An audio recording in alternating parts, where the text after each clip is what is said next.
अजीत दादा को जो है सनातन सेना परिवार की तरफ से भावपूर्ण श्रद्धांजलि।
कि ये जो घटना हुई है अजीत दादा के साथ में ये बहुत ही दुर्भाग्यपूर्ण है। और हमने एक अपना एक बड़ा नेता जो एक विकास पुरुष कहेंगे महाराष्ट्र का, हमने खो दिया उनको जो है। और ये हमारे लिए ही नहीं पूरे महाराष्ट्र के लिए जो है ये बहुत ही दुर्भाग्यपूर्ण घटना है। कभी मिलने का अवसर मिला था आपको? मिले थे उनसे कभी? नहीं, दादा से कभी मिलने का अवसर नहीं हुआ। इलेक्शन के पहले एनसीपी ज्वाइन करने का चल रहा था मेरा जो है, मगर किन्हीं कारणों की वजह से नहीं ज्वाइन किया मैंने। और ये हमारे लिए भी दुर्भाग्यपूर्ण है कि अवसर मिलने के बाद भी मेरी मुलाकात नहीं हो पाई उनसे। जब आपने सुना कि दादा रहे नहीं, आए एक्शन हो चुका था, तब क्या माइंड में क्या लगा आपको? नहीं, मॉर्निंग में मैं करीब 9:30 बजे के आसपास जो है चैनल पे घटना सुनी कि इस तरह की विमान दुर्घटना हो गई है जो है। तो पहले ऐसे लगा कि जैसे होती है दुर्घटनाएं हुई है उसमें, मगर जब थोड़ी देर बाद जो है चैनल शुरू हुआ कि दादा इस दुर्घटना में नहीं रहे जो है, तो बड़ा दुख हुआ कि हमने महाराष्ट्र का वो चेहरा खो दिया जो महाराष्ट्र के विकास के लिए हमेशा खड़ा रहता था जो है। दादा जो है महाराष्ट्र के लोगों के दिलों में थे जो है। और दादा का एक जो कार्य करने की शैली थी वो बहुत ही अलग थी। वो हमेशा लोगों के लिए अवेलेबल रहते थे और उनके हमेशा उनके मन में रहता था कि महाराष्ट्र के लोगों के लिए हम कितना कुछ कर सकें। इतने बार वो मुख्यमंत्री बने, वित्त मंत्री बने, उन्होंने अपने कार्यकाल में बहुत सारे काम ऐसे किए जो है जो महाराष्ट्र के विकास में मील का पत्थर साबित हुआ। आज कई लोग साथ में आए थे, तो धीरे धीरे देखा मैंने, बालाजी देखा मैंने। जी, आज देखिए ये आयोजन जो है हमने ये कोई पॉलिटिकल आयोजन नहीं था। ये हमारा संगठन है सनातन सेना, उसके द्वारा जो है दादा को श्रद्धांजलि दी गई जो है, क्योंकि दादा जो है हर व्यक्ति के दिल में थे जो है। यहाँ कोई पार्टी विशेष का कोई महत्व नहीं था। और आज यहाँ इस कार्यक्रम में हर पार्टी के नेता आए जो है, हर तरह के संस्थाओं के लोग आए। मतलब लोग बिना बुलाए भी आए, तो आप ये समझ सकते हैं कि अगर कोई बिना बुलाए आता है तो दादा के प्रति उसका समर्पण क्या रहा होगा जो है। अजीत दादा को जो है सनातन सेना परिवार की तरफ से भावपूर्ण श्रद्धांजलि। 28 तारीख को ये जो हादसा हुआ, सुबह जैसे ही टेलीविज़न खोला तो प्लेन क्रैश की बात मालूम पड़ी, और उसके बाद में मालूम पड़ा कि जिस तरीके से प्लेन क्रैश हुआ था तो बचना बहुत मुश्किल था। लेकिन हम यकीन नहीं कर सकते थे, क्योंकि दादा के करीब रहने के कारण हमें लगा कि शायद इसमें दादा बच जाएंगे। लेकिन उसके तुरंत बाद पता चला कि उनका आकस्मिक निधन हो गया है, और ये बहुत बड़ा लॉस हुआ है महाराष्ट्र को। आपने देखा होगा कि जो जन सैलाब उस दिन था बारामती में, 8 लाख से ज़्यादा लोगों के आँख में आंसू थे। उसका कारण एक ही था कि अजीत दादा का कार्यशैली, जीवन शैली, आदर्श और काम करने की जो उनके अंदर एक भावना थी कि मुझे लास्ट में भी एक, आप याद रखिए कि एक इंटरव्यू में उन्होंने कहा है, एक रील में कहा है कि मैं एक सेवक हूँ, मैं मंत्री नहीं हूँ, और मैं लोगों के काम करते करते ही मैं कभी भी मतलब ये जग छोड़ सकता हूँ, और मेरी अंतिम इच्छा यही रहेगी कि मेरे हाथ में फाइल रहे और मैं लोगों का काम करता रहूं। तो पता नहीं कुछ दिन पहले इंट्यूशन क्या हुआ कि लोगों को उन्होंने बहुत बोला कि मैं ये मेरा जीवन लोगों के लिए है। और हकीकत में देखा जाए तो 7 बजे हम पहली बार उनको जब भी मिलते थे तो 7 बजे बराबर हमारा अपॉइंटमेंट हुआ करता था, सुबह के 7 बजे। दादा 6:30 बजे आ जाते थे। और एक बार उन्होंने मुझसे कहा था, मैंने पूछा कि दादा आप सोते कब हैं? तो बोले यार मेरा सोने का टाइम फिक्स नहीं है, लेकिन मेरे उठने का टाइम फिक्स है बोला। तो इस तरह से उन्होंने बोला कि घड़ी अपना चिन्ह है, लेकिन मैं कभी घड़ी देखता नहीं बोले। तो ये सब उनकी बातें याद आती हैं कि एक महान इंसान किस तरह से लोगों के बीच, कभी उन्होंने सिक्योरिटी बहुत बड़ी नहीं ली, कभी उनको मिलना ऐसा नहीं था कि आप जा रहे हैं तो आपको बहुत चेक किया जा रहा है, क्योंकि उन्होंने कोई ऐसा काम नहीं किया था कि जो लोग उनको भय हो लोगों से। उनको लोगों से प्यार था, और लोगों का जो उनका प्यार था वो तो आपने देखा उस दिन कि बारामती में 5 किलोमीटर पहले ही मेरे जैसे आदमी की गाड़ी रोक दी गई, तो फिर कितना बड़ा जन सैलाब था वहाँ। तो दादा जो है महाराष्ट्र का बहुत बड़ा लॉस है, इंडिया का बहुत बड़ा लॉस है। राष्ट्रवादी कांग्रेस पार्टी के हमारे नेता हैं, वो नेता थे, अमर रहेंगे, और हमें बहुत बड़ा नुकसान हुआ है, पार्टी को, इस देश को नुकसान हुआ है। महाराष्ट्र के उप मुख्यमंत्री और एक ज़बरदस्त कर्तृत्ववान, एक विजन लेके चलने वाला एक बड़ा नेता, आज महाराष्ट्र का नेता जो है आज गुजर गया है। और ये महाराष्ट्र का बहुत बड़ा नुकसान हुआ है, ये हम सब जानते हैं। जिनके पास वक्तृत्व, नेतृत्व और कर्तृत्व, ये दोनों बातों की संगम उनके पास था, और ऐसा एक नेता आज अपने से चला गया है, इस बात का तो पूरे महाराष्ट्र में दुख है। नो डाउट मैं भी अभी इमोशनल हुआ हूँ। बहुत बड़ा नेता अपना चला गया है। पता नहीं आदमी का क्या हो सकता है, भरोसा नहीं है हर आदमी का, मगर नुकसान तो काफ़ी हुआ है। कुछ दिन पहले उनके OSD उनका मुझे फ़ोन आया था, और वो मुझे मिलना चाहते थे। और जैसे इलेक्शन ख़त्म हो जाता है, जब मुंबई का मेयर जब बैठेगा, उसके बाद उनकी मेरी मीटिंग देवगिरी के बंगले पे थी। मगर पता नहीं है आज भगवान को क्या मंजूर है, जो मेरी मुलाकात कभी हुई नहीं थी। मैंने लंबे से उनको कई बार देखा था, मगर उन्होंने मुझे बुलाया था, क्योंकि मेरे कई वीडियोज़ जो है काफ़ी वायरल होते रहते हैं। तो उनको मुझे मिलने की तमन्ना थी। ये कितनी बड़ी बात है, कितने डाउन टू अर्थ है। और सबका काम जो है मैं देखता हूँ, करता हूँ, ऐसा नहीं होता था। जो भी काम है सामने ही फ़ोन करके उसकी प्रॉब्लम को सॉल्व करने की कोशिश वो करते थे। हमने देखा है, पढ़ा है, वीडियो में हम लोग देखते रहते हैं। और ऐसा नेता आज चला गया है, ये महाराष्ट्र का बहुत बड़ा नुकसान हुआ है। इसलिए क्या है, मंजिल मिले या ना मिले ये तो मुकद्दर की बात है। हम कोशिश भी ना करें ये तो गलत बात है। ज़िंदगी ज़ख्मों से भरी है, वक्त को मरहम बनाना सीख लो। हारना तो है एक दिन मौत से, फिलहाल ज़िंदगी जीना सीख लो, जीना सीख लो।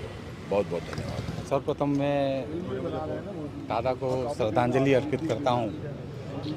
और दादा के बारे में एक चीज़ बहुत ही एडमायरेबल है कि उनकी कार्य करने की क्षमता और उनकी शैली, जिस शैली से वो काम करते थे और जितना मेहनत करते थे। सुबह 6 बजे मंत्रालय पहुंच जाना, फाइलों को देखना और अफसरों को कैसे काम कराना है।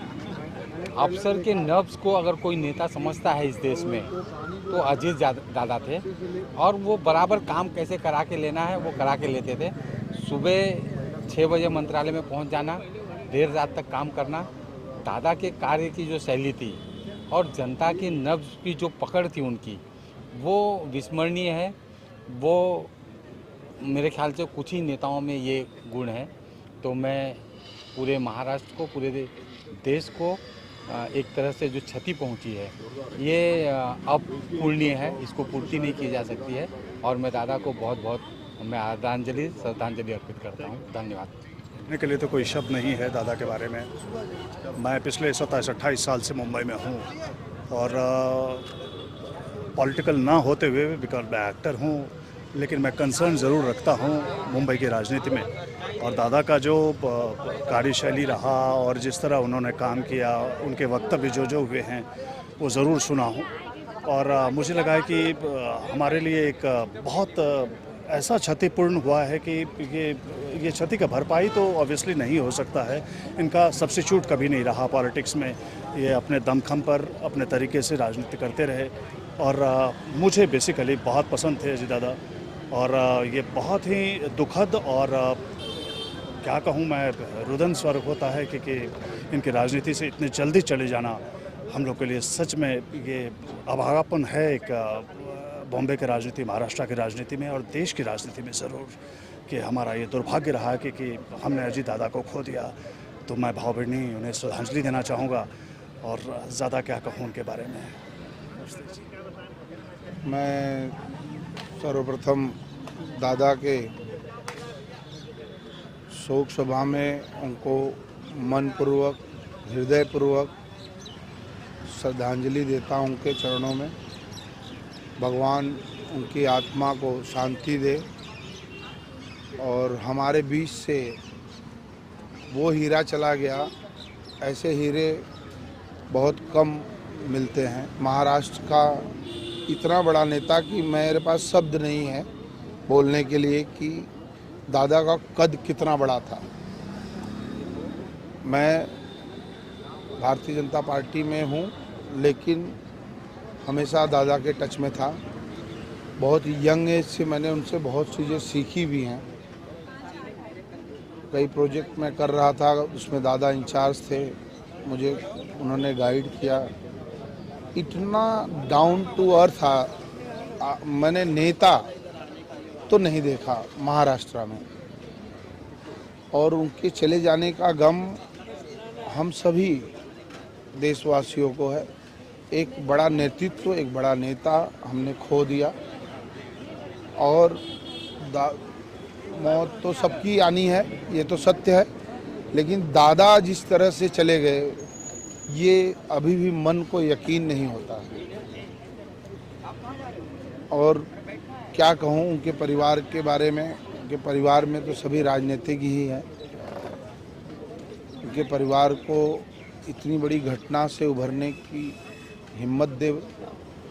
श्री राम भगवान के चरणों में प्रार्थना करता हूँ कि उनकी पत्नी को इससे उभरने की हिम्मत दे। अभी भी उनकी पत्नी उप मुख्यमंत्री का शपथ ली है। मैं उनको अभी शुभकामना तो नहीं दे सकता, लेकिन ये ज़रूर उनको आश्वस्त करना चाहता हूँ कि हमेशा मैं उनके साथ रहूँगा दादा की वजह से। और दादा का नेतृत्व, अगर किसी को राजनीति में सीखना हो तो दादा के साथ जिन्होंने काम किया है उनसे बात करके वो सीखें कि ज़मीनी आदमी को कैसे अपना बनाया जाता है। कभी भी कहीं भी मिलते थे, कह रे जीवन घेतला काय, हाँ चाय पीला काय, नाश्ता केला काय, खुद न करना और दूसरों को कराना। और मतलब एक अलग, मैं भी क्या बताऊं, मैं भावुक हूँ थोड़ा, तो इसलिए बता नहीं सकता। मतलब कि एक अलग लेवल का नेता था वो हमारा।